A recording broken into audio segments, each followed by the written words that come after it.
बिस्मिल्लाहिर्रहमानिर्रहीम और अस्सलाम वालेकुम। आज नवंबर की 8 तारीख है और पाकिस्तान में इस वक्त बुध की दोपहर है। आज अभी तक की इम्पॉर्टेंट ख़बरें और उनके ऊपर मेरा तजिया आपके सामने हाजिर है। सबसे पहली खबर जो आपके सामने रखनी है वो अमेरिका से है। साबिक़ अमरीकी सदर ट्रंप, उन्होंने एक बहुत ही धुआंधार बयान दिया है। बयान है इमरान खान के बारे में और उस बयान ने झटके पहुंचाए हैं अमेरिका के अंदर भी और इर्ताश फैल गया है पाकिस्तान की इस्टेब्लिशमेंट और पाकिस्तान के ताकतवर हलकों के अंदर भी। बहुत ही ज़बरदस्त उन्होंने बयान दिया, तगड़ा पैगाम भेजा है पाकिस्तान के लिए भी और इमरान खान के लिए भी। प्रेसिडेंट ट्रंप के इस पूरे बयान के ऊपर बात करेंगे और फिर लफाफों ने इस बयान को किस तरीके से मोड़ने की और तोड़ने की कोशिश की है इसके ऊपर भी बात करेंगे। दूसरी खबर आपके सामने ये रखनी है कि जो प्रोजेक्ट नवाज शरीफ है वो तो आपको पता है फेल हो चुका है, लेकिन अब नून लीग ने खुलकर पब्लिकली अब उन्होंने इस्टेब्लिशमेंट से खुले आम जो है वो सादा अक्सरियत मांग ली है। उन्होंने कहा है कि सादा अक्सरियत से हमारी हुकूमत बने तो बात बनती है। आपको याद है पहले नवाज शरीफ ने ये पैगाम इलेक्शन की शाम को उस वक़्त के जो हुकूमत थी, उस वक़्त की इस्टेब्लिशमेंट थी, उनको दिया था 2013 में और फिर उन्हें अक्सरियत मिली थी, आपको याद होगा। इस दफ़ा तो इलेक्शन से पहले ही उन्होंने मांग ली है। मामला क्या है, क्या हो रहा है? सर्वे हो रहे हैं, हर सर्वे से नवाज शरीफ साहब और सारा टब्बर जो है वो डर जाता है, दबक जाता है और इलेक्शन से फिर भागने की तैयारी करता है। कुछ प्रो पीएमएलएन सर्वे हुए हैं, कुछ एंटाई जो है वो पीएमएलएन भी सर्वे हुए हैं। रिजल्ट एक ही है, सब जगहों के ऊपर एक ही तरह का रिजल्ट सामने आ रहा है, जो और ज़्यादा डरा रहा है नवाज शरीफ को, मरीम नवाज़ को और पाकिस्तानी इस्टेब्लिशमेंट को कि अभी जो इंतखाबात हैं उनके करीब नहीं जाना। ये सारे मुद्दे हैं क्या, इनके ऊपर तफसीली बात करते हैं। पहली खबर की तरफ आते हैं। प्रेसिडेंट ट्रंप का जो बयान है, इस टाइम अमेरिका के अंदर आपको पता है कि सदारती इलेक्शन गहमा गहमी से जारी है।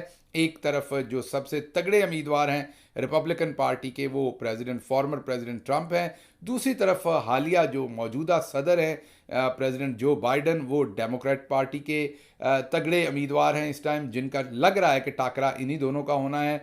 अब मैं आपको अपना तजिया देता हूँ। ज़ाहिर बात है गायब का इल्म तो अल्लाह की ज़ात के पास है कि आने वाले वक्त में जो प्रेसिडेंट ट्रंप हैं उनका पलड़ा काफ़ी भारी नज़र आ रहा है मौजूदा तौर पर तो इस टाइम अमेरिका के अंदर।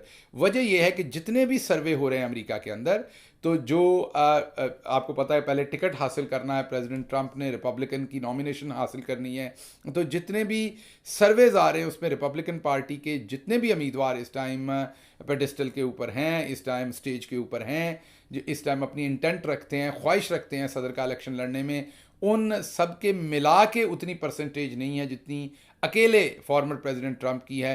कोई 10%, 20%, 30% का फ़र्क नहीं है, बहुत लंबा फ़र्क है प्रेसिडेंट ट्रंप का अपने पीछे आने वाले लोगों के साथ। तो वाजे उनको बरतरी है, वाजे नहीं बल्कि वाजे वाजे बरतरी है प्रेसिडेंट ट्रंप को, और लग नहीं रहा कि उन्हें कोई प्रॉब्लम होगी रिपब्लिकन पार्टी की नॉमिनेशन जो है वो जीतने में। पहली बात। दूसरी बात जो है वो ये है कि इस टाइम जो प्रेसिडेंट जो बाइडन है, उनके जो मुल्क के अंदर के हालात हैं, बैरूनी जो इस टाइम प्रॉब्लम्स चल रहे हैं, उनके अपने जो प्रॉब्लम्स हैं, उनमें वो कोई बहुत ज़्यादा इस टाइम कंफर्ट जोन के अंदर नहीं है। अगर आप इलेक्टोरल पॉलिटिक्स की बात करें अमेरिका की, तो प्रेसिडेंट बाइडन जो है वो काफ़ी दबाव में नज़र आते हैं। इस सारी सिचुएशन में प्रेसिडेंट ट्रंप के सामने एक ही चैलेंज है, उनके ऊपर जो इस वक्त केसेस चल रहे हैं, जिनमें किसी में उनकी इंडाइटमेंट हुई हुई है, किसी में ट्रायल चल रहा है, अगर वो केसेस जो हैं उनमें उनको मैनेज कर पाए प्रेसिडेंट ट्रंप, उनमें उनको कन्विक्शन ना हुई, तो फिर उनको हराना बहुत ही मुश्किल लग रहा है। बहुत वाज़े तरीके से लग रहा है कि वो बड़े ही तगड़ी पोजीशन के अंदर इस टाइम वो मौजूद हैं फॉर्मर प्रेसिडेंट ट्रंप जो हैं। देखते हैं आगे क्या होता है, ये तो फैसला तो वोटर ने करना है यहाँ, लेकिन ये इस वक्त कहना कि वो एक तगड़े उम्मीदवार हैं, ये कहना बिल्कुल गलत नहीं होगा अमेरिका के अंदर। अब इन हालात के अंदर प्रेसिडेंट ट्रंप का जो बयान है इमरान खान के बारे में, और बहुत ही पर्सनलाइज किस्म का बयान, बहुत ही ज़ाती किस्म का बयान है, जिस तरीके से उन्होंने former prime minister Imran Khan की तारीफ़ की, ओनरशिप ली, जिस तरीके से उन्होंने उनकी क्रिकेट के कारनामों की बात की, जिस तरीके से उन्होंने उनकी ज़ात की बात की। बात ये नहीं हो रही कि उन्होंने क्या कहा या क्या नहीं कहा, बात ये हो रही कि किसने कहा है और क्यों कहा है और किन हालात में कहा है। उन्होंने बहुत ही ज़ाती लेवल पर जाके फॉर्मर प्राइम मिनिस्टर की तारीफ़ की है, उनके बारे में नेक ख्वाहिशात का इजहार बड़ा सामने नज़र आया। एक वाक़या उसमें उन्होंने डिस्कस किया जिसमें अंग्रेज़ी में उन्होंने ये कहा, क्योंकि एक तो ये पढ़ते नहीं आपको पता, दूसरा मेहनत नहीं करते, इसे मैं उर्दू तर्जमा इनके लिए कर रहा हूँ। उन्होंने अपने बयान में ये कहा कि जब ईरान के जनरल सुलेमानी की असैसिनेशन हुई तो इमरान खान की मेरे से बात हुई, उन्होंने कहा कि मेरे पे इसका बहुत गहरा असर हुआ है, और मैं जब मुझे ये खबर मिली उसके बाद मैं घर गया तो मेरे पर एक हफ्ते तक इसका गहरा असर रहा। अब इस बात में कहीं इस सारी बात जो मैंने आपको ट्रांसलेशन कही, यहाँ पर कहीं खुशी का इजहार, कहीं सेलिब्रेशन का लफ्ज़, कहीं पर कोई छुट्टी का लफ्ज़, कहीं पर कुछ नहीं है। लेकिन हमारे जो लफाफे हैं उनके ज़ुम्मे ये लगा, क्योंकि बयान इतना तगड़ा था, उसका इर्ताश पाकिस्तानी इस्टेब्लिशमेंट को भी मिला और नवाज शरीफ को भी और पूरी पाकिस्तान की फेक लिबरल क्लास को मिला। तो उसके बाद पाकिस्तान के अंदर लिफाफों को ये ज़िम्मेदारी दी गई कि अब फॉर्मर प्रेसिडेंट ट्रंप का जो बयान है उसको थोड़ा सा तोड़ मड़ोड़ कर पेश किया जाए और उसमें से कोई नया जो है उस स्कैंडल निकाला जाए और former prime minister Imran Khan को स्कैंडलाइज किया जाए।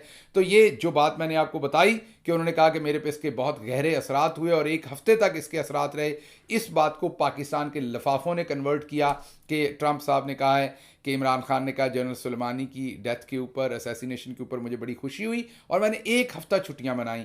बार बार मैंने उस अंग्रेज़ी को सुना, उसमें कहीं पर यह बात नहीं थी, कहीं पर फॉर्मर प्रेसिडेंट ट्रंप ने ये बात नहीं की जो पाकिस्तानी मीडिया उनके साथ एट्रीब्यूट कर रहा है। तो ये ख्वाहिश है, ज़ाहिरी बात है, उस जो पैगाम दिया है जिसमें उन्होंने उन्हें बहुत ही बेहतरीन पर्सनालिटी का मालिक करार दिया है, former prime minister Imran Khan को बहुत ही एक बेहतरीन लीडर उन्होंने करार दिया है और उन्होंने कहा है कि वो क्रिकेट के अंदर दुनिया के best of the best player हैं। बहुत ही अच्छे जज्बात वो पेश कर रहे थे, बहुत ही एक्सप्रेशन दे रहे थे कि वो कितना रिस्पेक्ट करते हैं former prime minister Imran Khan की, किस कदर उन्हें इज़्ज़त की निगाह से देखते हैं। ये जो मैसेज आया और उसके बाद जो मैंने आपको अमेरिका की मौजूदा सियासी हालात बताए हैं, उसके बाद ज़ाहिर बात है इर्ताश तो फैला है पाकिस्तान के अंदर, तकलीफ़ तो हुई है और ये भी पता है कि ये जो जुल्म है ये शायद फिर अगले चंद महीने की मार है। जो आशीर्वाद मिले हुए हैं शायद वो ख़त्म हो जाएं, जो थपकी मिली हुई है, जो गो हेड मिले हुए हैं शायद वो ख़त्म हो जाएं।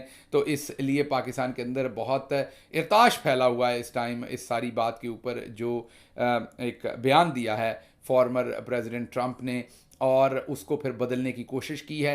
बदकिस्मती से जो 24 न्यूज़ है उसने उसको बहुत ही उसके ऊपर प्रोपेगेंडा करने की कोशिश की, झूठ फैलाने की कोशिश की, ये समझे बगैर कि आप, ज़ाहिर बात है मोहसिन नकवी साहब का चैनल है, वो ख़ुद भी शिया मसलक से उनका तल्लक है, बड़े गहरे रवाबत हैं उनके ईरान से, उनको तो और भी ज़्यादा सेंसिटाइज होना चाहिए था कि आपकी सियासी दुश्मनी अपनी जगह है, आप नवाज शरीफ के साथी हैं, दैट इज़ फ़ाइन, लेकिन आपको ये जहन में रखना चाहिए कि इमरान खान साहब फॉर्मर प्राइम मिनिस्टर हैं पाकिस्तान के। आप ये बयान फॉर्मर प्राइम मिनिस्टर के साथ एट्रीब्यूट कर रहे हैं, तो ईरान आपका हमसाया मुल्क है, किस कदर पाकिस्तान को इसके नुकसानात हो सकते हैं। लेकिन हमारे यहाँ शर्म शुरम कुछ नहीं है, बस ज़ाती मफाद होना चाहिए सियासी, उसके बाद मुल्क का क्या बनता है उससे हमें कोई लेना देना नहीं है। तो बहरहाल प्रेसिडेंट ट्रंप का जो बयान है इसने बहुत ही गहरे असरात छोड़े हैं और जो मैं बार बार आपको कहता होता हूं कि आप परेशान ना हों, पाकिस्तान की आवाम और कप्तान ये जंग जीत चुके हैं, इसको लटकाया जा सकता है, हार जो है वो प्रोजेक्ट नवाज शरीफ की किस्मत में है, कुछ नहीं किया जा सकता, ना इंटरनेशनली किया जा सकेगा, ना इंशाल्लाह पाकिस्तान के अंदर किया जा सकेगा। वक्ती तौर पर जुल्म किया जा सकता है लेकिन लॉन्ग रन में ऐसा कोई मुझे वजह नज़र नहीं आती जहां पर ये तमाम जो झूठ के ऊपर मबनी सिस्टम है ये एग्जिस्ट कर सके। दूसरी खबर आपके सामने जो रखनी है वो है जी प्रोजेक्ट नवाज शरीफ फेल हो गया। वो तो हमने आपको एक्सप्लेन कर दिया कल के वो किस तरीके से फेल हुआ और उसके सारे आसार भी बता दिए। अब प्रोजेक्ट नवाज शरीफ फेल होने के बाद जो सर्वे सामने आ रहे हैं वो बड़े होशरुबा हैं। कल PMLN डिजिटल का सर्वे आया, आपके सामने 80% से ऊपर इमरान खान उसके ऊपर लीड कर रहे थे, उसको PMLN ने डिलीट करवा दिया और अब ये कह रहे हैं कि हमारा उससे कोई लेना देना नहीं उस अकाउंट से, हालांकि वो इनका वो अकाउंट है जिसको इनके बहुत सारे लोग इंडोर्स करते हैं। चलें, उसके बाद कामरान खान साहब ने एक सर्वे किया, बड़े सहाफ़ी हैं पाकिस्तान के, रिज़ल्ट वही आया। और बहुत सारे लोगों ने सोशल मीडिया के ऊपर उस तरह के सर्वे किए, रिज़ल्ट वही आया जो PMLN डिजिटल का था। पाकिस्तानी अवाम वाज़े तौर पर फ़ैसला कर चुकी है कि वो इमरान खान के साथ जाकर खड़ी है। इस सारी सिचुएशन के अंदर एक तरफ तो अब नवाज़ शरीफ को कोई हल्का नहीं मिल रहा कहाँ से इलेक्शन लड़ना है। कभी वो लाहौर के हल्के देखते हैं तो वहाँ पे तो कुछ रहा नहीं है, और फिर कहा जाता है कि मरी से लड़ेंगे, फिर कहा जाता है कि मरियम को शायद कराची से लड़वाना है। कोई उनको समझ नहीं आ रही कि किसने कहाँ से इलेक्शन लड़ना है, क्योंकि हर जगह पर यकीनी हार नज़र आ रही है। कोई समझ नहीं आ रही कि किस तरफ को जाएं। तो प्रोजेक्ट नवाज शरीफ जो है वो बुरी तरह से फेल हो चुका है। लेकिन अब एक आखिरी उन्होंने एक आप यही कह सकते हैं कि आखिरी उन्होंने मिन्नत की है, समाजत की है। जावेद लतीफ़ के थ्रू एक स्टेटमेंट दिलवाई गई है, इस्टेब्लिशमेंट को पैगाम दिया गया है कि हमें सादा अक्सरियत कम अज़ कम ज़रूर दी जाए। सादा अक्सरियत के बगैर हमें कोई फ़ायदा नहीं। आपको याद होगा 2013 के इंतखाबात की रात को नवाज़ शरीफ ने अपनी तकरीर में यही कहा था और फिर उन्हें सादा अक्सरियत दी गई थी। इस दफ़ा उन्होंने इंतखाबात का भी इंतज़ार नहीं किया, क्योंकि डरे हुए बहुत ज़्यादा हैं। हल्का तक नहीं मिल रहा कि कहाँ से इलेक्शन लड़ना है। जितने सर्वे आ रहे हैं उन सब में इमरान खान 80-90% पर खड़े हैं। इन हालात के अंदर जो इस्टेब्लिशमेंट के अपने इंटरनल सर्वे हैं, जो नून के अपने इंटरनल सर्वे हैं, सब के अंदर वाज़े तौर पर है कि इमरान खान जीत रहा है। इन हालात में अब जावेद लतीफ़ ने एक आखिरी चीख मारी है, और वो चीख है, आखिरी इल्तजा है अब इस्टेब्लिशमेंट से कि हम बर्बाद हो गए हैं, रोलते गए हैं और चस्वी नहीं आई। उन्होंने कहा है कि जनाब वाला अब हमें सादा अक्सरियत तो प्लीज़ दिलवाएं किसी तरीके से। वाज़े तौर पर मुकम्मल बरहना हो गए सियासी तौर पर, मुकम्मल नंगे हो गए सियासी तौर पर, और कोई रास्ता नज़र नहीं आ रहा इस टाइम PMLN को। और अब इस्टेब्लिशमेंट से गुजारिशें कर रहे हैं। इस्टेब्लिशमेंट के हाथ भी इस टाइम पब्लिक के हाथों में बंधे हुए हैं।